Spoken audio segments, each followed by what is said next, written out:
Now to Dallas and the memorial service for the 5 police officers who were shot to death in an ambush last week. President Obama led the nation in a tribute as the officers were remembered as fathers and husbands and men who always wanted to be in law enforcement. The president called for unity and a rejection of despair. CBS 2's Dick Brennan here now with more. Dick? Well, Dana, the president came to Dallas to mourn those lost, of course, but in light of racial tensions around the country, he brought a message. We are not as divided as we seem. 5 seats remained empty to honor each of the fallen officers at the memorial service in Dallas. Police officer Michael Kroll.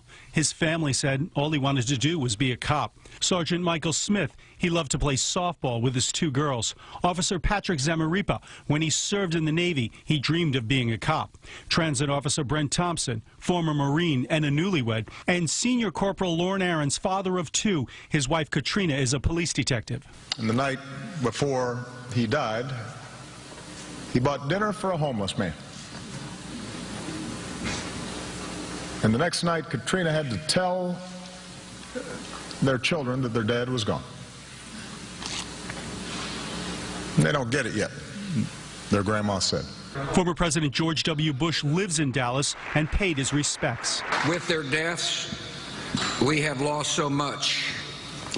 We are grief-stricken, heartbroken, and forever grateful. The officers were killed Thursday by Army veteran Micah Johnson, who opened fire during a peaceful Black Lives Matter protest. There's no greater love than this, that these 5 men gave their lives for all of us. The president also addressed simmering racial tensions after the attack in Dallas and the police shootings in Minnesota and Louisiana. I'm here to insist that we are not as divided as we seem. And I know that because I know America. I know how far we've come against impossible odds. Before the service began, applause erupted when some of the injured officers made their way into the auditorium. 9 officers and 2 civilians were also injured in the attack.